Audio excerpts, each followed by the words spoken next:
প্রতিষ্ঠানটা যেন তেন প্রতিষ্ঠান নয়। এই প্রতিষ্ঠান আমার দাদা হুজুর নিজ ইচ্ছায়ও প্রতিষ্ঠিত করেন না, এটা দয়াল নবীর নির্দেশে দয়াল নবীর নামকরণ এই প্রতিষ্ঠান মদিনাতুল নামকরণ হয়েছে। সুবহানাল্লাহ। এই জন্য আপনার সন্তানদেরকে জানুয়ারির 1 তারিখ থেকে আমার মাদ্রাসার ভর্তি শুরু হবে।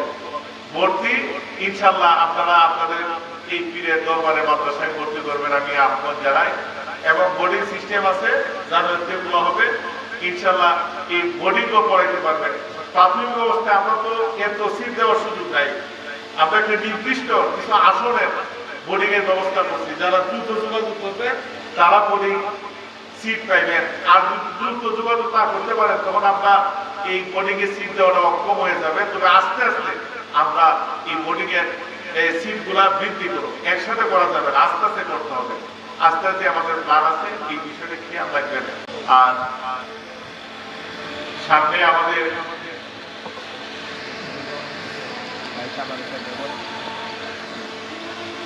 আমাদের জানুয়ারির 1 তারিখ থেকে আমাদের আলিয়া মাদ্রাসা ভর্তি শুরু।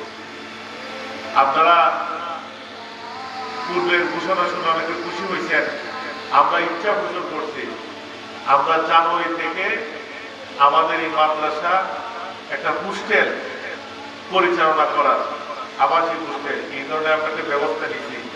এই জন্য আপনাদের ছাত্রদেরকে এই ফান্দাও মদিনাতুল উলুম আলিম মাদ্রাসায় ভর্তি করবেন। ভর্তি করলে কি হবে, আপনার ছাত্র একটা আমলদার ছাত্র হিসেবে গড়ে উঠবে। আমার মাদ্রাসার বিভিন্ন লেবাস আছে, আমরা এই কাপড়ের টুপি করি, 3 বোতামের পাঞ্জাবি করি, স্পেশাল পাঞ্জাবি করি। আমার ছাত্ররা ঢিলাগুলো ব্যবহার, মেসওয়াক ব্যবহার, নবীজির সুন্নাহ ভিত্তিক জীবন ধরার একটা প্র্যাকটিক্যাল ট্রেনিং দেওয়া হয় আমাদের দরবারে।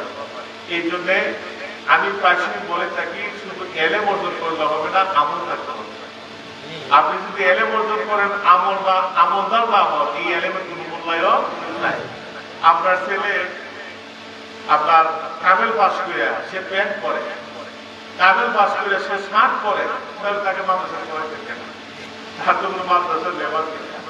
এই ধরনের ট্রেনিং আমার প্রতিষ্ঠানে দেওয়া হয়। আপনারা আমার ক্লাস চলাকালীন অবস্থায় দেখলে খুশি হবেন আমার পরিবেশ দেখে।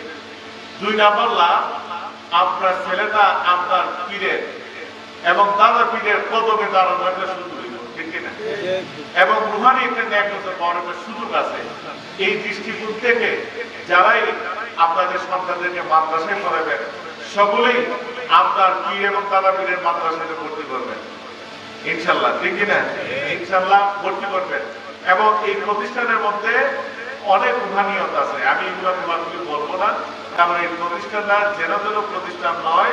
এই প্রতিষ্ঠান আমার দাদা হুজুর নিজ ইচ্ছায়ও প্রতিষ্ঠিত করেন না, এটা দয়াল নবীর নির্দেশে দয়াল নবীর নামকরণ এই প্রতিষ্ঠান মদিনাতুল নামকরণ হয়েছে। সুবহানাল্লাহ। এই জন্য আপনার সন্তানদেরকে জানুয়ারির 1 তারিখ থেকে আমার মাদ্রাসার ভর্তি শুরু হবে। ভর্তি ইনশাআল্লাহ আপনারা আপনাদের এই পীরের দরবারে মাদ্রাসায় ভর্তি করবেন, আমি আহ্বান জানাই। এবং বোর্ডিং সিস্টেম আছে, জানুয়ারিতে এগুলো হবে ইনশাআল্লাহ। এই বোর্ডিংও পড়াইতে পারবেন। প্রাথমিক অবস্থায় আমরা তো এত সিট দেওয়ার সুযোগ নাই, আমরা একটা নির্দিষ্ট কিছু আসনের বোর্ডিং এর ব্যবস্থা করছি। যারা দ্রুত যোগাযোগ করবে তারা বোর্ডিং সিট পাইবেন, আর যদি দ্রুত যোগাযোগ না করতে পারেন তখন আমরা এই বোর্ডিং এর সিট দেওয়াটা অক্ষম হয়ে যাবে। তবে আস্তে আস্তে আমরা এই বোর্ডিং এর সিট গুলা বৃদ্ধি করব, একসাথে করা যাবে না, আস্তে আস্তে করতে হবে। আস্তে আস্তে আমাদের প্ল্যান আছে, এই বিষয়টা খেয়াল রাখবেন।